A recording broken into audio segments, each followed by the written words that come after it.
Hey everybody, welcome back to Matteo's Corner. We are back with more Vampire the Masquerade, Shadows of New York, and I don't know how Princess is going to react to this, so here we go. Yeah, it sure does sound like low art. Depends on who you talk to. Eyes down, I await her response. This is great. It is? Yeah, I have no idea what I'm looking at, but I can feel that it's utterly degenerate and naked in its intentions. It's just what I needed.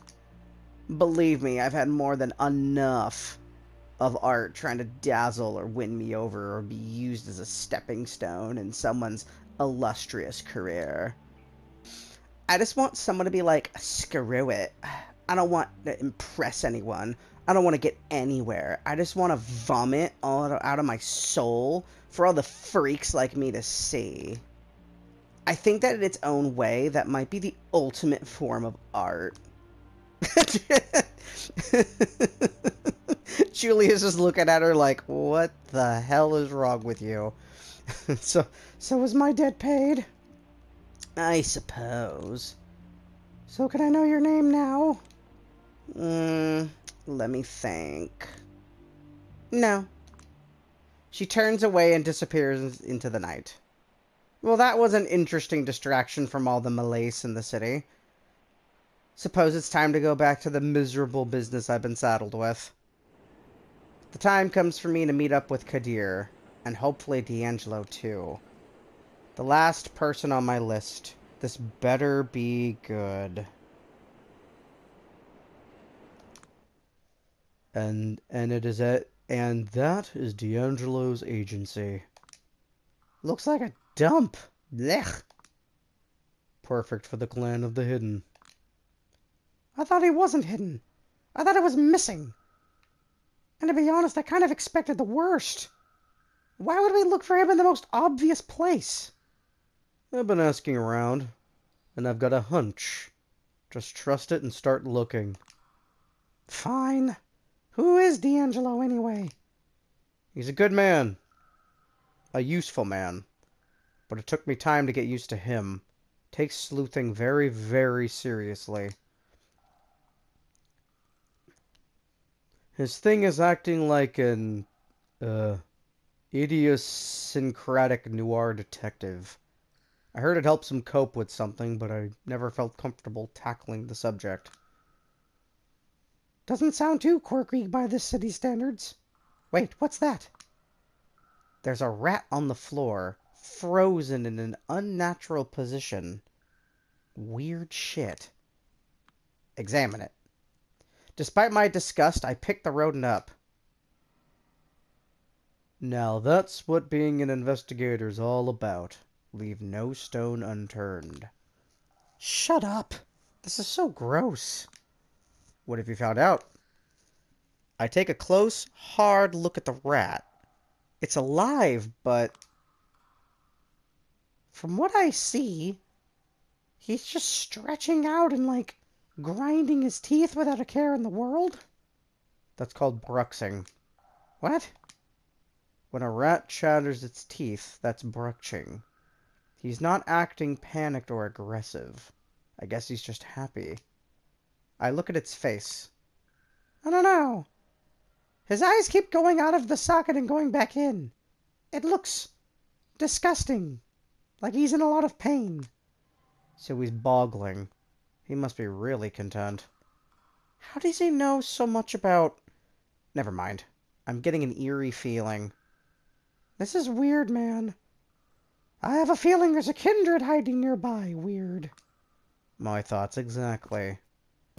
Kadir slowly approaches a secluded corner of the room. And there it is. He kicks a pile of clothes lying on the floor. I'm just a corpse! Leave me alone! Oh, wow, he did find someone. Lucky for you, we're all corpses here, D'Angelo. You're among friends.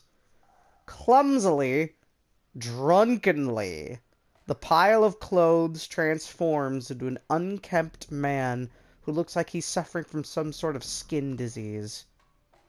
Oh gosh. You know, a true friend would just bury me. Unlucky for you, we're not that kind of friends. Lucky, unlucky, schmucky, my ass. How did you guess I was here? See, I've been asking around for the past few days. What I've learned is that for reasons that can be described as nebulous, you've made quite a few enemies since last year. Yeah. Tell me something I don't know.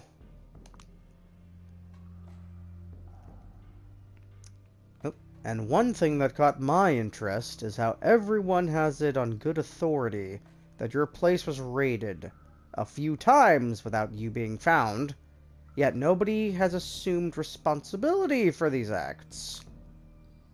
Hell. Doesn't this den always look like it was just raided?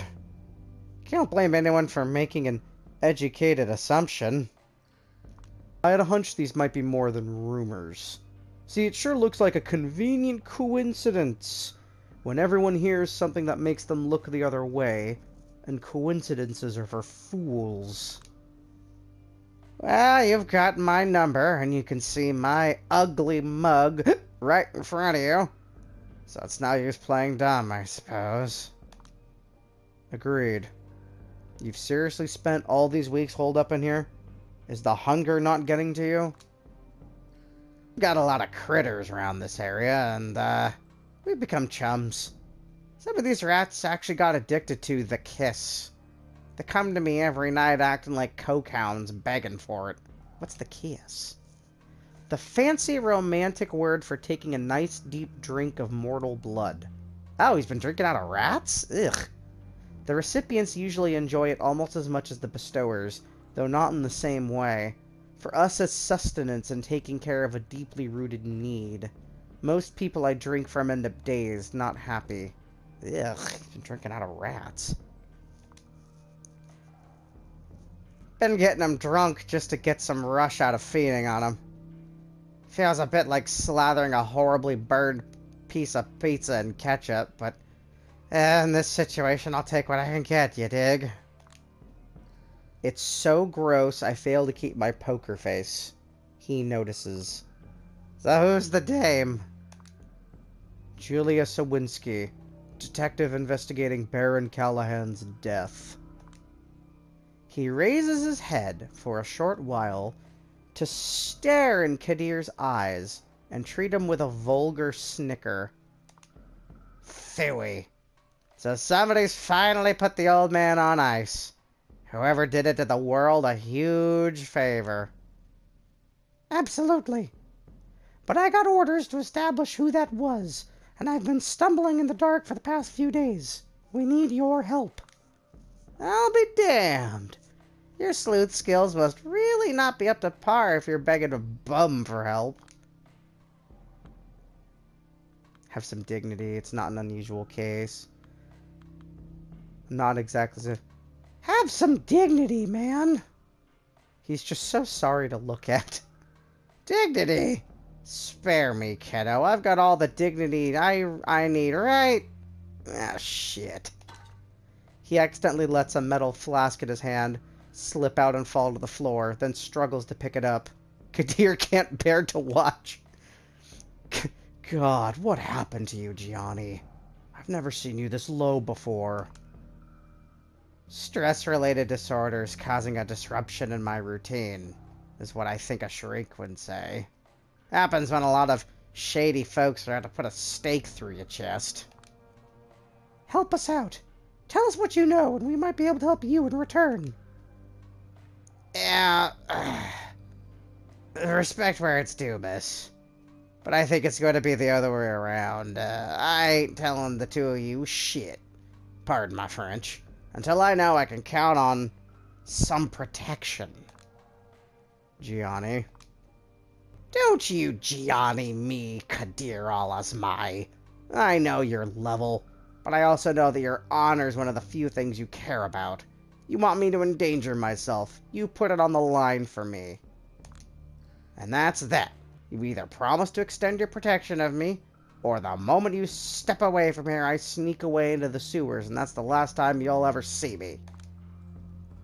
Kadir shoots me a weary sideways glance. I know. He drives a hard bargain. Especially for someone whose sense of self-worth doesn't exactly appear to be sky-high at the moment. Maybe. But I do value my own life quite a lot. Thank you very much, friends. Kadir sighs. Alright, 3 months from now, or the moment Prince Panhard tells me it's no longer possible for the court to offer you safety without compromising its principles, you're on your own. No negotiations. That's the only deal. I can strike with you. Take it or leave it. D'Angelo scratches his head, grunts loudly, tugs on his mask, and stands up. Oh, he's wearing a mask. That's Jake with me, big fella. I might have strong opinions about Panhard, but hell, I'm sitting on dynamite. I'll take what I can get. Who else in New York would you rather rely on? You want me to call the mayor? My opinions about the prince aren't that bad. So, what do you good folks want from me? Who wants you dead? Starting the interrogation with a tricky one. Wouldn't I like to know? Step up, Gianni. You seem to be forgetting how quid pro quo works. Wouldn't I like to know won't cut it. What can I tell ya? That warlock, Agathion, or whatever his name is, presumed dead. Tamaki, MIA, with SI on her back, so possibly KIA by now. Hope the kook, hidden in her office under Vander Whedon's skirt. Around the time they started having trouble, some rough-looking streetwise kindred started hanging out at my usual spots. Didn't take me long to connect the dots. Wait, what's the connection between you and those three? Wait for this to finish here. Ever since last year, folks started hiring us for various gigs, see? Some even trying to get us to join their coteries. All these opportunities were rather short-lived. However, the delicate tightrope act of working for various employers made us fully aware. There's an intrasect alliance in NYC. Kindred from both sides often work for the same goals without knowing it. The moment we started figuring it all out, a cleanup crew went downtown. I know the serious warlock boy sniffed something out in his own backyard, but then, poof, he disappeared.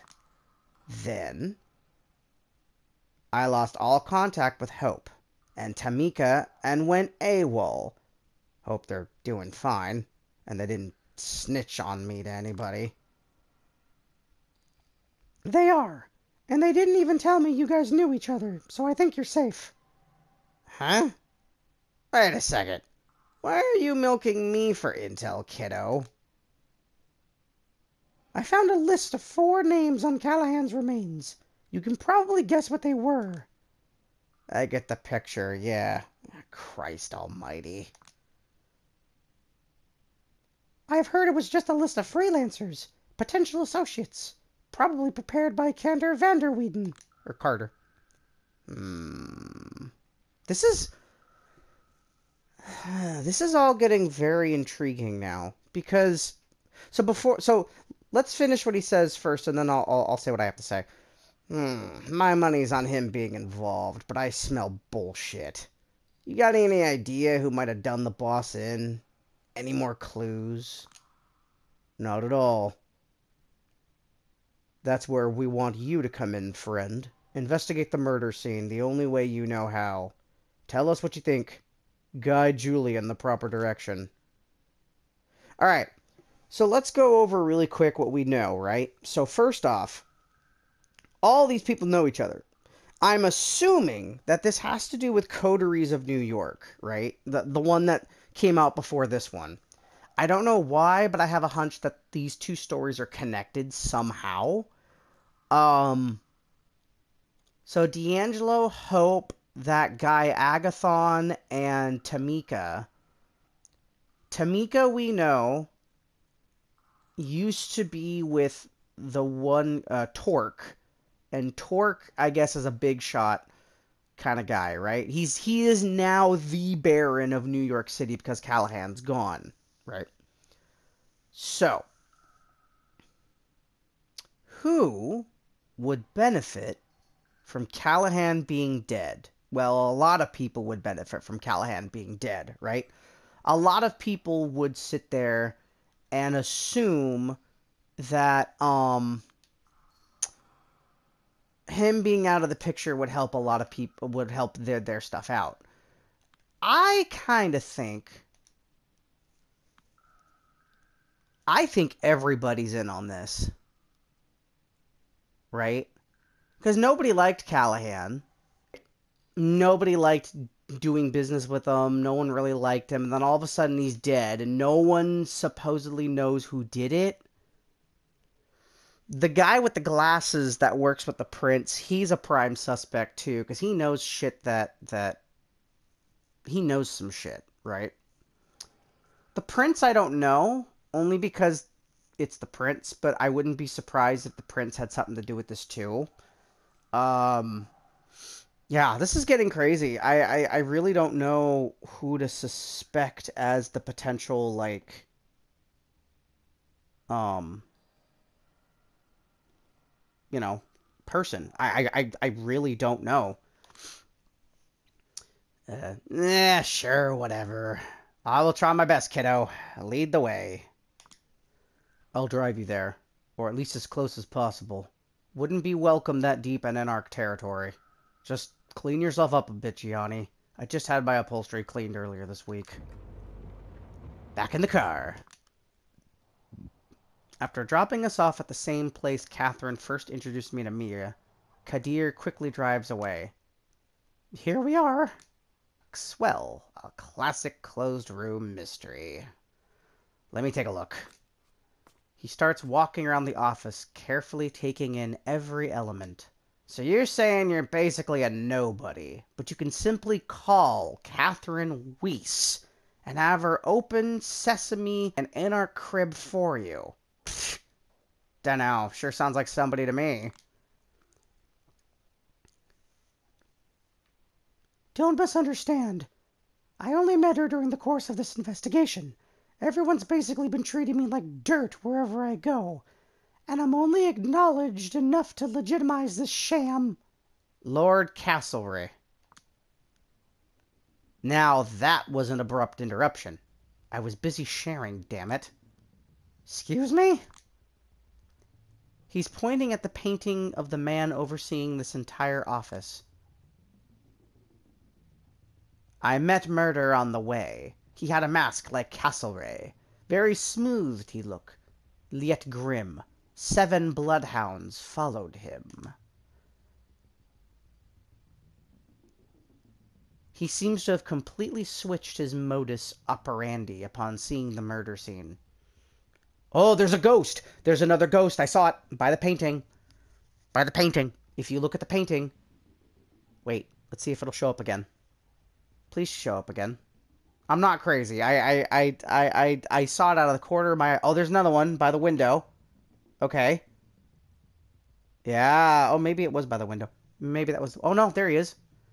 Man, this is interesting. He seems to have completely switched his... Oh, we already read that.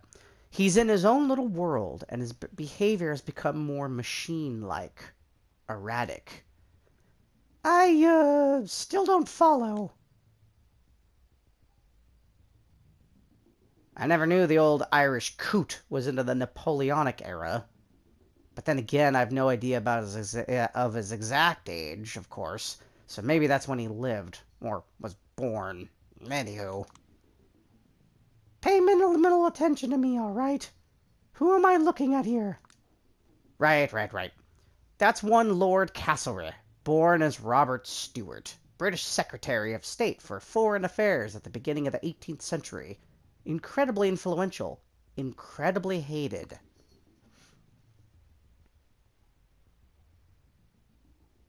Ask one fella about Castlereagh, and he'll tell you.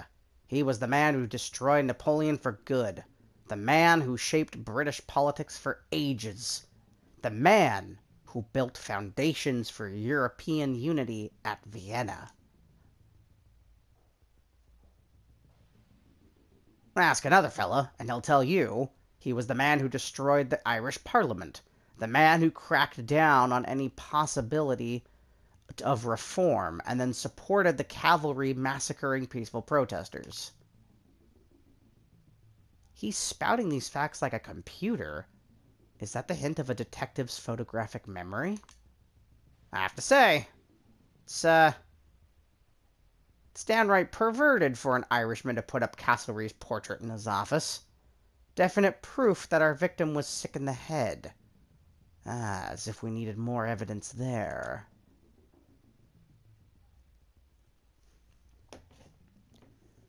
Probably idolized him, too.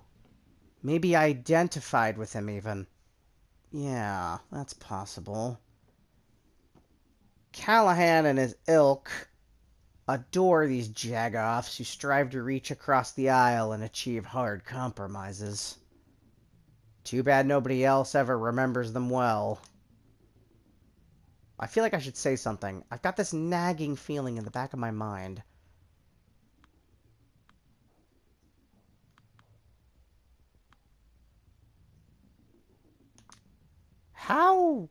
How did he die?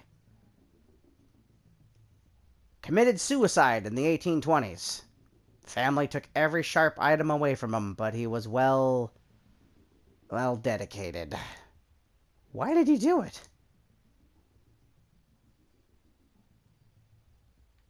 Pressures mounting from all sides. Deserved hate coming from all sides. Plain old overwork. Also might have gone nuts. Kept saying he saw ghosts, otherworldly silhouettes were guiding him, yada yada yada. An unpleasant feeling grows in my stomach. Also, there's a rumor someone was threatening to expose him as a homosexual. Having to choose between being publicly denounced and ending it all by his own hand, he chose the latter. Well, that's just depressing. Maybe. But the silver lining is, it couldn't have happened to a nicer fella. He stops above Callahan's corpse and laughs. Posterity will ne'er survey a nobler grave than this. Here lies the bones of Castlereagh. Stop, traveller, and piss. And he kicks those bones with glee, causing me to jump a little. Is he still under the influence? Alright, well, this is where we're gonna have to stop for today. I think this was a lovely place to stop for the day. Thank you all so much for joining. I feel like we are getting to possibly near the end of this game. I feel like having finally met our last guy, there's probably one or two more big scenes for us to get into, and then we are all done. But hey, you all have a good one. Can't wait to hopefully beat this game quickly, hopefully next time. And I'll see you guys later. Y'all take care of yourselves and have a good one. Bye-bye.